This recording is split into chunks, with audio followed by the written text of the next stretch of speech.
Strangely enough, TikTok saved my life because I woke up last week and didn't feel very well, which is no big deal, and had tightness in my chest. I went to work as normal, collected the pigs, brought them back to the farmyard. Jeremy Clarkson's world is crashing down. The farm that saved his soul is now destroying his body. His heart nearly killed him. His cattle are dying. His beloved puppies are gone forever. And what doctors just discovered will shock you to your core. The man who conquered television, survived countless controversies, and built an empire from nothing is facing his greatest enemy yet: time itself. What happens next will leave you speechless. This is the heartbreaking truth about Jeremy Clarkson that nobody saw coming. Jeremy Clarkson stood in his farmyard on a gray August morning in 2025, watching as veterinarians prepared to cull some of his cattle. The man who had spent decades roaring across television screens and supercars now faced a different kind of crisis. Bovine tuberculosis had struck Diddley Squat Farm, and everyone there was absolutely devastated. The disease would paralyze his beloved farm for months. Nothing could come onto the property, and nothing could leave. It was, as Clarkson himself described it, an unbelievable disaster. But that wasn't even the worst part of his week. Just hours after learning about the TB outbreak, Clarkson discovered something that hit him even harder. One of his dog Aria's puppies, a little one they called Mr. Gray, had died during the night. Lisa Hogan, his partner and co-star on Clarkson's farm, found the tiny body after taking Aria for her morning walk. She posted a heartbreaking video on social media, saying that Mr. Gray had gone to fur and feather land. For a man who had built his career on making light of serious situations, this was almost too much to bear. The timing was cruel. Aria had given birth to 11 puppies just weeks earlier, bringing rare joy to what had already been a difficult year on the farm. Clarkson had helped deliver them himself, sharing the excitement with millions of followers on social media. Each puppy wore a different colored collar, inspiring their names. But now Mr. Gray was gone, and the surviving puppies would soon follow a different path. By September 2025, the last of the surviving puppies were leaving for their new homes. Clarkson and Lisa posted emotional videos showing them handing over the little dogs to their new families. Set to James Blunt's haunting song "You're Beautiful," Clarkson's message was simple but heartbreaking. "Goodbye, my puppies. Goodbye, my friends. We have loved you so much." Even Aria seemed to understand what was happening, looking almost tearful as her babies left one by one. Fans flooded the comments with crying emojis, many saying the videos had broken their hearts. These farm disasters came at the worst possible time for Clarkson. Just months earlier, in October 2024, he had nearly died from a heart attack. The 65-year-old presenter had been on holiday in the Seychelles when he first noticed something was wrong. What should have been a simple swim from a boat to the beach turned into a nightmare. The distance wasn't far, maybe the length of 2 swimming pools. But when he finally reached the shore, his lungs were full of water, and he was mostly dead, as he later described it. Back home in England, things got worse. He couldn't walk upstairs without holding someone's hand. These problems all manifested themselves in one day, he told reporters. At the breakfast table, when he stood up to leave, he had to take a moment to make sure his limbs were working properly. The symptoms were terrifying: clamminess, tightness in his chest, and pins and needles in his left arm. When doctors examined him, they discovered that one of the arteries feeding his heart was completely blocked, and a second was heading the same way. A heart attack was ruled out, but barely. One doctor told him he was maybe just days away from death. The revelation was shocking. This was a man who had spent decades mocking safety regulations and laughing at danger, now facing the very real possibility that his time was running out. Surgeons managed to insert 2 stents through his wrist, using what Clarkson described as dino rod equipment to clear the blockages. The procedure wasn't especially painful, just odd, he said later. But the wake-up call was enormous. For the first time in his life, Jeremy Clarkson had to confront his own mortality in a way that wasn't part of a television stunt. This health scare explained a lot about his recent behavior. Viewers of Clarkson's farm had noticed something different about him in the latest series. "You can see me becoming more and more ill as the days go on," he admitted to reporters. "I just lose my sense of humor, lose my ability to stay calm. I get in a proper old panic." He didn't know what was happening at the time, but the stress of running the farm and opening his new pub, The Farmer's Dog, was literally killing him. The irony wasn't lost on anyone who knew Clarkson's story. This was a man born into chaos, who had thrived on controversy his entire life, now brought low by the very thing he claimed to love most: hard work. To understand how he reached this point, you have to go back to the beginning, to a small Yorkshire town, where a rebellious boy would grow up to become one of Britain's most famous and most troubled television presenters. Jeremy Charles Robert Clarkson was born on April 11, 1960, in Doncaster, then part of the West Riding of Yorkshire. His father, Edward Grenville Clarkson, was a traveling salesman, and his mother, Shirley Gabrielle, was a teacher.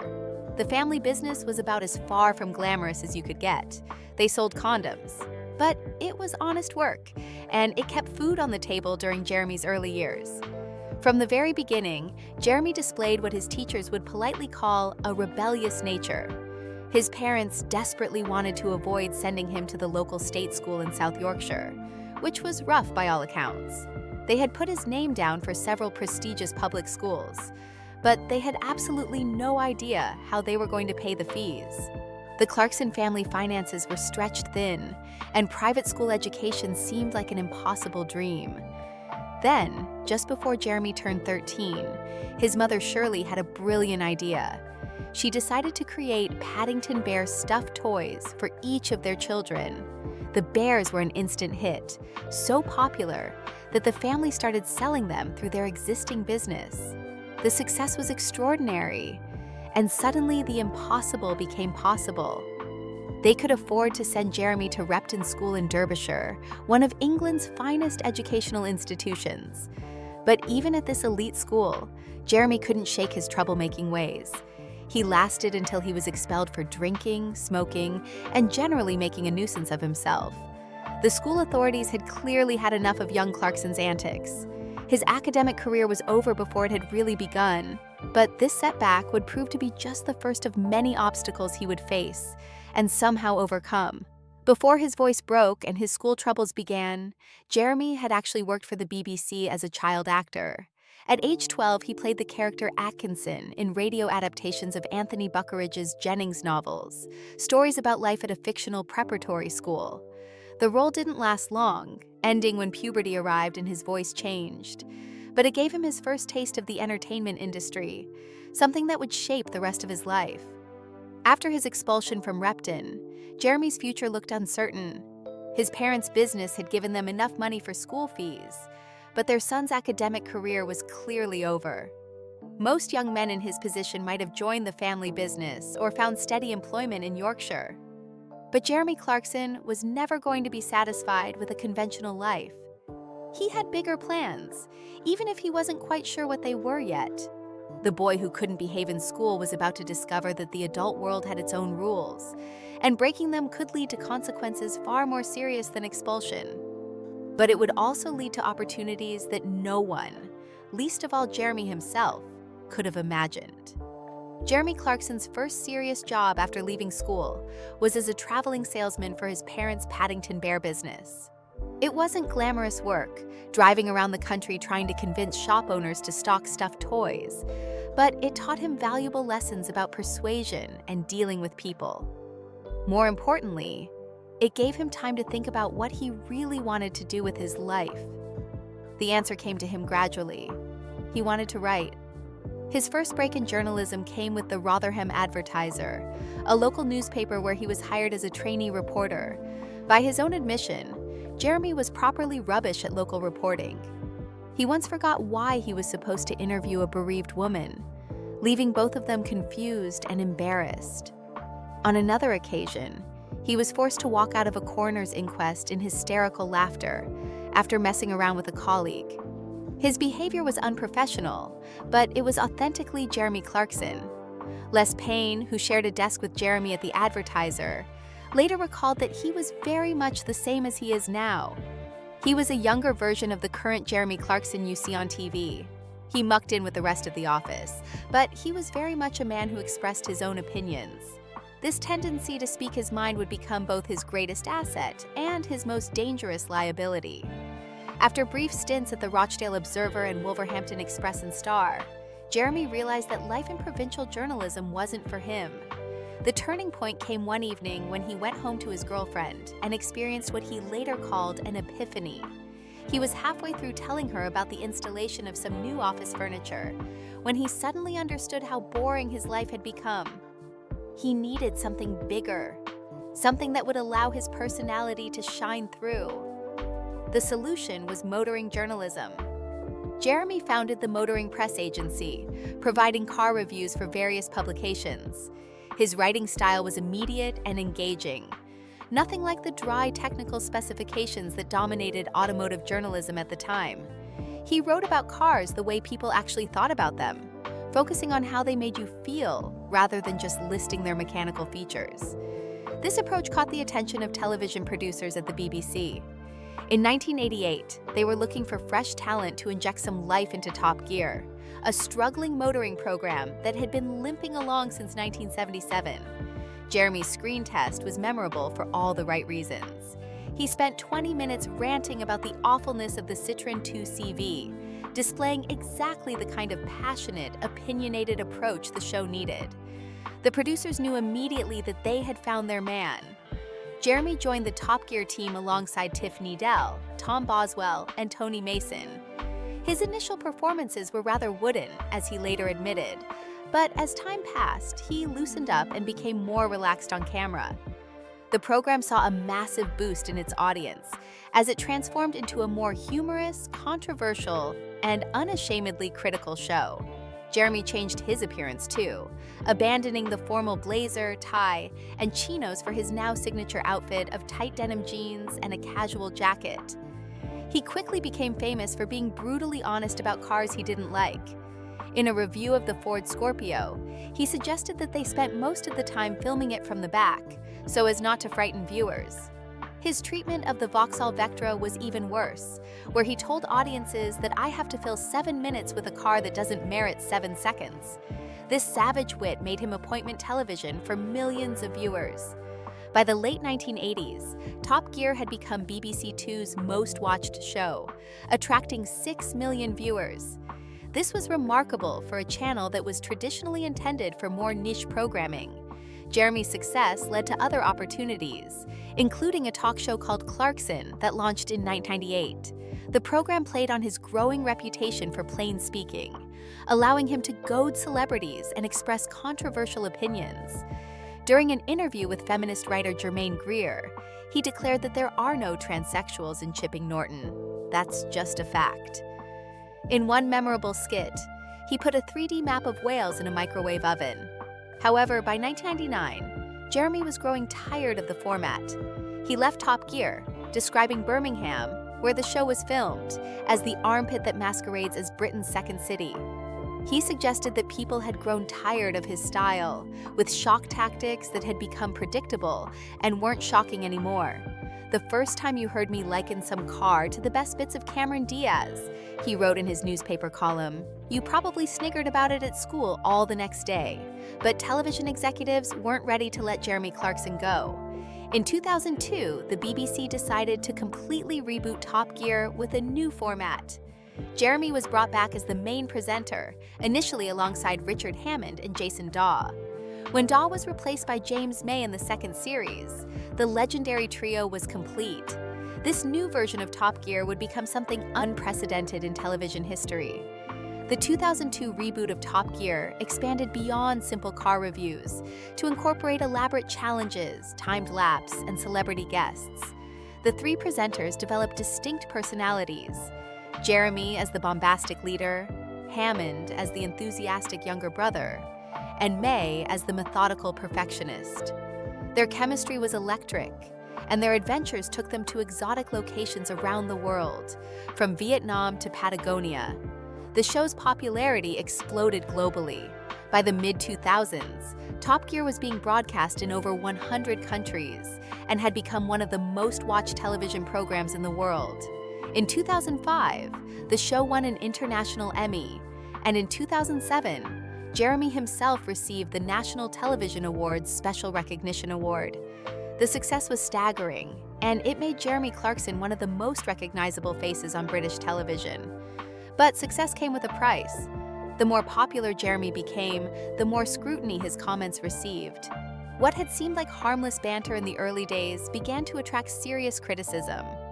The first major controversy came in 2011 during a discussion about the Mastretta MXT, a sports car designed and built in Mexico. Jeremy and his co-hosts made multiple comments consisting of offensive stereotypes about Mexican people, followed by a jab at the Mexican ambassador to the UK. The ambassador was angry enough to write a formal letter of complaint to the BBC. This incident set a pattern that would repeat itself with increasing frequency. In March 2014, during the Top Gear Burma special, Jeremy used an anti-Asian slur while admiring a bridge. The word slope could be interpreted as referring to both the bridge's construction and the local man crossing it, but many viewers found it offensive. Executive producer Andy Willman was forced to issue an apology, claiming they were not aware at the time that the word could be considered offensive. Later in 2014, leaked footage emerged of Jeremy mumbling what sounded like a racial slur while reciting the children's rhyme, "Eeny, meeny, miny, mo," during a car comparison test. Jeremy denied using the word intentionally, claiming he had tried to mumble over it to avoid saying it, but the damage was done. The BBC was forced to investigate, and Jeremy received what he later called a final warning. The controversies kept coming. In October 2014, while filming the Top Gear Patagonia special, the team used a Porsche 928 with the license plate H982 FKL, which many interpreted as a reference to the 1982 Falklands War. Local protesters became so angry that they chased the Top Gear crew out of Argentina, throwing rocks at their vehicles. The BBC later claimed this was an unfortunate coincidence, but the damage to the show's reputation was significant. By early 2015, Jeremy Clarkson was walking on thin ice with BBC management. The network had invested too much in Top Gear to simply cancel it, but Jeremy's behavior was becoming increasingly difficult to defend. The final warning he had received was genuine, and everyone involved knew that one more incident could end his career at the BBC. That incident came on March 4, 2015, while the team was filming at the Simonstone Hall Hotel in North Yorkshire. After a long day's work, they arrived at their accommodation to find that the kitchen staff had left for the evening. Only cold meat and cheese platters were available for dinner. Jeremy, who was tired and hungry, became increasingly frustrated with the situation. What happened next would change everything. Jeremy got into an argument with producer Oisin Timon about the food situation. The argument escalated quickly, with Jeremy hurling verbal abuse that included remarks about Timon's Irish ancestry. Then, without provocation, Jeremy punched Timon in the face. The incident was reported to BBC management, and within days, Jeremy Clarkson was suspended from Top Gear pending an investigation. The suspension sent shockwaves through the entertainment industry. Hammond and May refused to continue filming without their co-host, effectively putting the entire show on hiatus. Fans launched petition campaigns to reinstate Jeremy, with over 1 million signatures collected within days. Politicians weighed in on both sides of the debate. The story dominated headlines for weeks. On March 25, 2015, BBC Director General Tony Hall announced that Jeremy Clarkson's contract would not be renewed. The corporation had concluded that he had launched an unprovoked attack on a colleague, making his position untenable. Within hours, both Hammond and May announced they would not continue with Top Gear either. Producer Andy Willman also resigned, completing the exodus of everyone who had made the show a global phenomenon. The end of Jeremy Clarkson's BBC career seemed like it might be the end of everything he had built. At age 55, he was suddenly unemployed, his reputation in tatters, facing an uncertain future. The man who had conquered British television had been brought down by his own inability to control his temper. But Jeremy Clarkson had spent his entire life turning disasters into opportunities. This would prove to be no different. The immediate aftermath of Jeremy Clarkson's dismissal from the BBC was brutal. Overnight, he went from being one of Britain's most powerful television personalities to a man without a job, facing a storm of criticism and uncertainty about his future. The media painted him as a bully who had finally gone too far, while his supporters argued that the BBC had overreacted to what was essentially a workplace disagreement that got out of hand. Either way, Jeremy found himself in the most precarious position of his career. But even in his darkest hour, Jeremy refused to give up. Within days of his dismissal, he was already plotting his comeback. In a newspaper column written in April 2015, he vowed to create a new television show, though he wasn't yet sure where or how. The television industry was watching closely, with networks around the world reportedly interested in signing the disgraced presenter. Initial speculation focused on ITV and Netflix as potential new homes for Jeremy and his co-hosts. The breakthrough came on July 30th, 2015, when Jeremy, Richard Hammond, and James May announced they had signed an exclusive deal with Amazon Prime Video. The new show would be called The Grand Tour, and it would essentially be Top Gear without the BBC's restrictions. Amazon was willing to pay enormous sums for the trio's services, reportedly offering them a contract worth £160 million over 3 years. It was one of the biggest deals in television history, proving that Jeremy's commercial value hadn't been diminished by the BBC controversy. The Grand Tour premiered in November 2016 to massive global audiences. Amazon claimed it was the most-watched premiere in the platform's history, with millions of subscribers tuning in to see if the magic could be recreated outside the BBC. The format was familiar but fresh, featuring the same blend of exotic car tests, elaborate challenges, and globe-trotting adventures that had made Top Gear so successful. Jeremy's chemistry with Hammond and May remained intact, and critics grudgingly admitted that the show was every bit as entertaining as its predecessor. More importantly for Jeremy personally, the Grand Tour gave him creative freedom he had never enjoyed at the BBC. There were no nervous executives second-guessing his every word, no bureaucratic committees reviewing scripts for potential problems. Amazon was primarily interested in subscriber numbers and global reach, and Jeremy delivered both in spectacular fashion. The show's success vindicated his decision to leave Britain's national broadcaster and proved that his talent transcended any single network. But while the Grand Tour was establishing itself as a global phenomenon, Jeremy was quietly pursuing a completely different passion project. In 2019, he purchased a 1,000-acre farm in the Cotswolds, not far from his home in Chipping Norton. The decision seemed to come out of nowhere, shocking friends and colleagues who knew Jeremy as a committed urbanite, with little interest in agriculture. Most people assumed it was just another eccentric purchase by a wealthy celebrity, perhaps a tax write-off or a weekend hobby. They couldn't have been more wrong. Jeremy threw himself into farming with the same obsessive intensity he had brought to motoring journalism. He bought tractors, learned about crop rotation, and began the slow process of understanding how food actually gets from field to table. The learning curve was steep and often humiliating. Jeremy, who had spent decades mastering complex automobiles, found himself baffled by the seemingly simple task of growing wheat. Amazon, recognizing another potential hit, began filming Jeremy's agricultural adventures for a new show called Clarkson's Farm. The series premiered in June 2021 and became an instant sensation, not just among Jeremy's existing fans, but with an entirely new audience who had never watched Top Gear or the Grand Tour. The show struck a chord with viewers who were curious about farming, but had never seen it presented with such honesty and humor.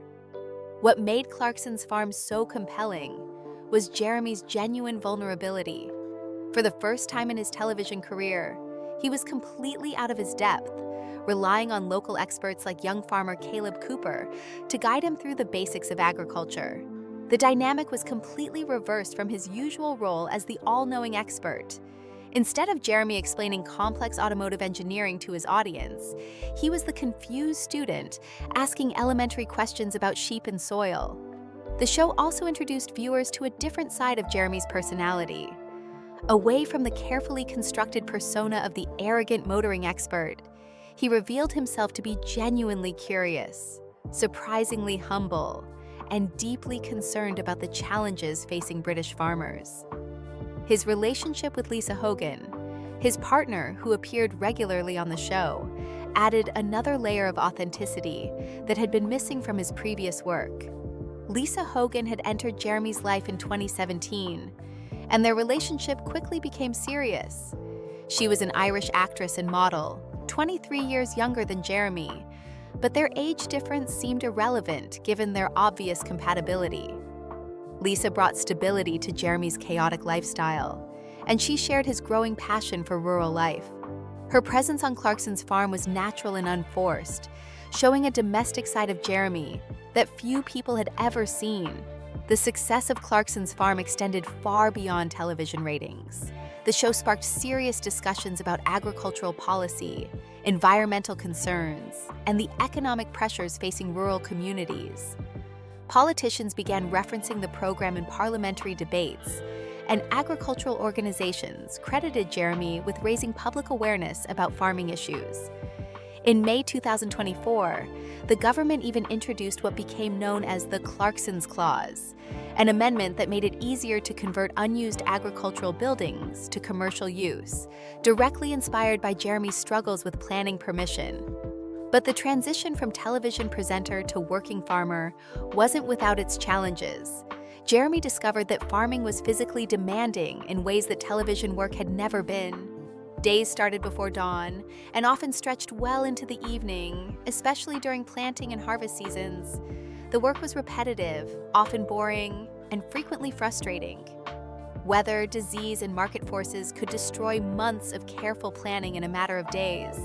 The stress began to take its toll on Jeremy's health, though neither he nor his audience fully understood what was happening at the time. Viewers of the later series of Clarkson's Farm noticed that Jeremy seemed more irritable than usual, quicker to lose his temper, and less able to find humor in difficult situations. He later admitted that he was becoming more and more ill as the days went on, losing his sense of humor and his ability to stay calm. The pressure intensified when Jeremy decided to open a pub on his farm property. The farmer's dog was intended to be a simple country pub, serving locally sourced food, but the project quickly became a nightmare of planning applications, building regulations, and bureaucratic obstacles. Local authorities seemed determined to make the process as difficult as possible, perhaps still resentful of Jeremy's controversial past or simply overwhelmed by the media attention his every move attracted. Construction delays, cost overruns, and constant setbacks pushed Jeremy to his breaking point. He later described the pub opening as a complete nightmare, with 4-hour queues on the first day creating traffic chaos and angry local residents.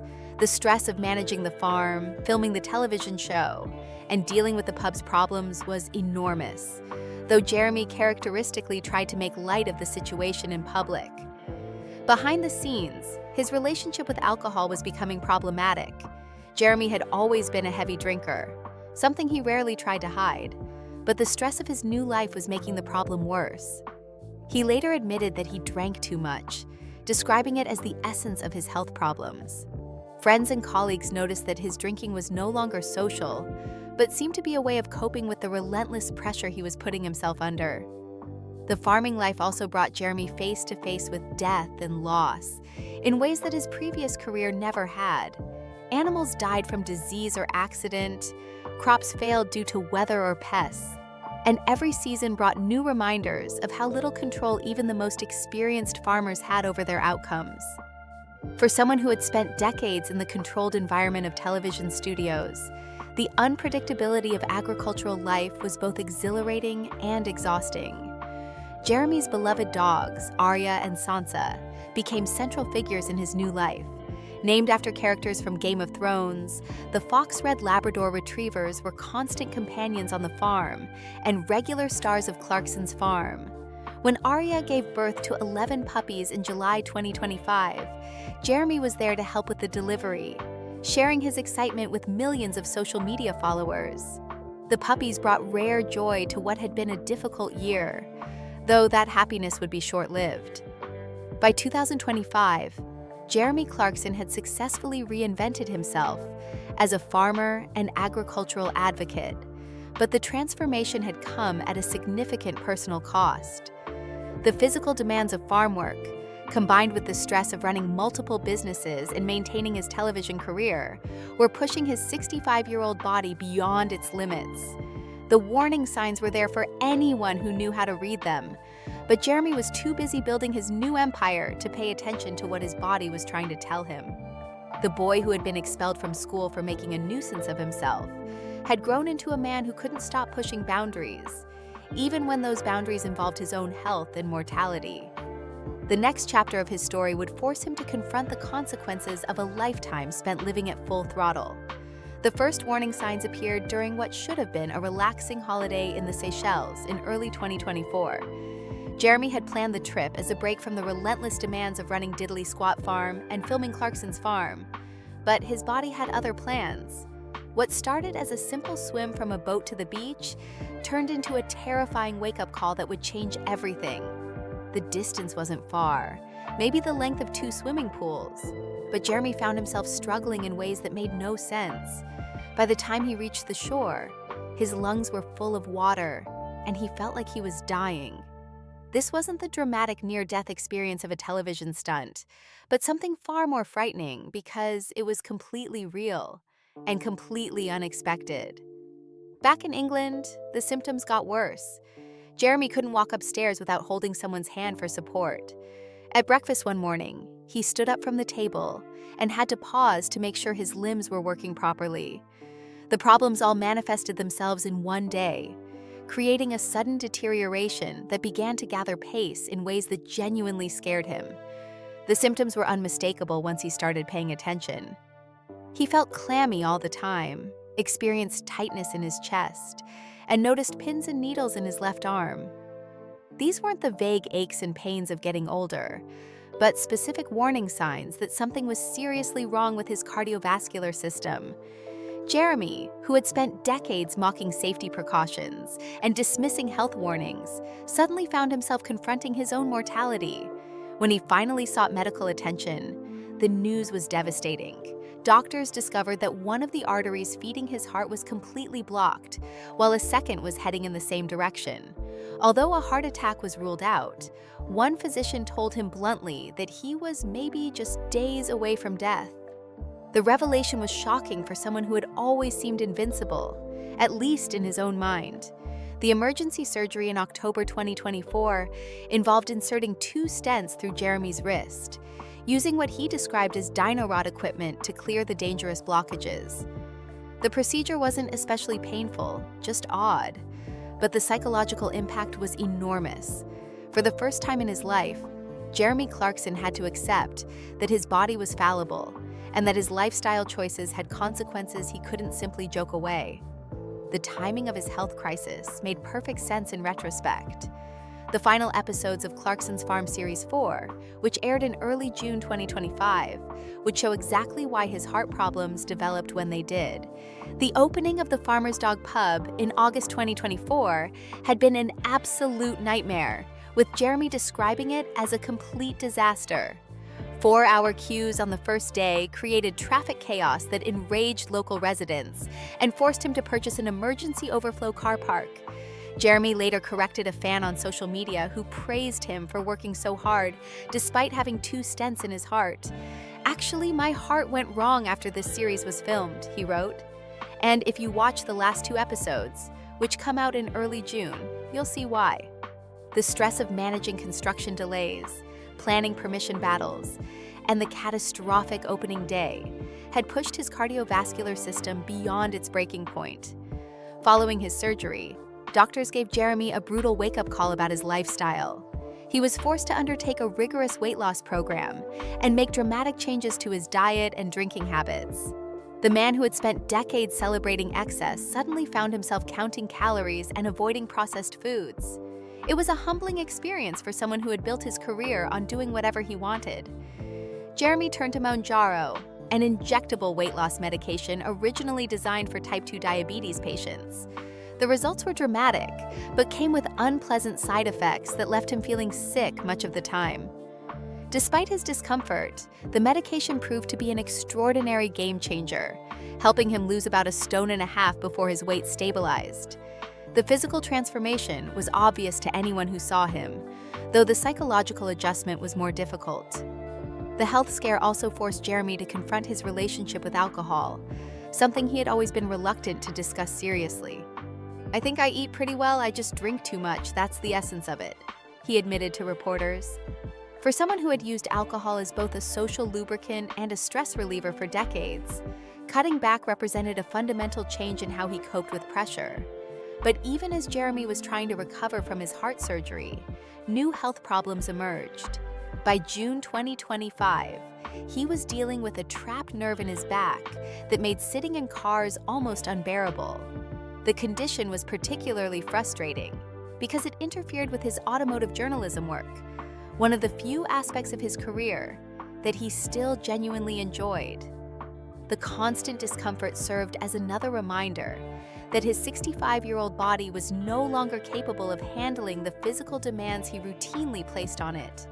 The health issues were compounded by a series of disasters at Diddley Squat Farm that seemed almost designed to test Jeremy's resolve. In August 2025, veterinarians confirmed that bovine tuberculosis had struck the farm, forcing the immediate culling of several cattle and placing the entire operation under strict quarantine. Nothing could come onto the farm and nothing could leave it, effectively paralyzing Jeremy's agricultural business for months. The TB outbreak was described by Jeremy as an unbelievable disaster, but the emotional impact was even worse than the financial consequences. Just hours after learning about the disease, he discovered that one of Arya's puppies, a little one called Mr. Gray, had died during the night. The timing felt cruel, adding personal heartbreak to an already devastating professional setback. Lisa Hogan found Mr. Gray's body after taking Arya for her morning walk, posting a heartbreaking video on social media explaining that the puppy had gone to fur and feather land. For Jeremy, who had helped deliver the litter just weeks earlier, the loss was particularly painful. The puppies had represented hope and new life during a difficult period, making their deaths feel like additional punishment for sins he wasn't even sure he had committed. By September 2025, the remaining puppies were old enough to leave for their new homes, creating another emotional challenge for Jeremy and Lisa. They posted videos showing themselves handing over the little dogs to their respective new families, set to James Blunt's melancholy song, "You're Beautiful." Jeremy's message was simple but heartbreaking. "Goodbye, my puppies. Goodbye, my friends. We have loved you so much." Even Arya seemed to understand what was happening, looking almost tearful as her babies left one by one. The response from fans was overwhelming, with thousands of comments expressing sympathy and shared grief. Many people said the videos had broken their hearts, while others admitted to crying while watching the emotional farewells. The reaction demonstrated how deeply Jeremy's personal struggles had resonated with his audience, who saw him not as an invincible television personality, but as a vulnerable human being facing the same losses and disappointments that affect everyone. The accumulation of health problems, farm disasters, and personal losses began to change Jeremy's perspective on life in fundamental ways. The man who had spent decades celebrating speed, power, and technological innovation found himself losing interest in the automotive world that had made him famous. "I'm just not interested in electric cars, and I saw that was going to be the future," he told a fellow motoring journalist. "How can I be enthusiastic as I drive along when the damn thing's not making any noise?" This loss of passion for cars represented more than just changing tastes or aging preferences. It reflected a deeper shift in Jeremy's priorities as he confronted his own mortality and the reality that his time was limited. The things that had once excited him, the controversies that had once energized him, seemed less important when viewed against the backdrop of his declining health and the genuine challenges of farming. Jeremy's doctor had been frank about the lifestyle changes he needed to make, advising him to avoid manual labor for the next 4 years, and warning him about the consequences of returning to his old habits. But telling Jeremy Clarkson to slow down was like asking water to flow uphill. Even as his body was failing, he continued filming Clarkson's farm, managing his pub, and writing his weekly newspaper columns. The irony of Jeremy's situation wasn't lost on anyone who knew his story. After decades of mocking health and safety regulations, dismissing medical advice, and celebrating dangerous behavior, he had discovered genuine purpose and happiness through farming, only to have his body rebel against the very lifestyle that brought him peace. The man who had spent his career laughing at danger now faced threats he couldn't joke away or overcome through sheer force of personality.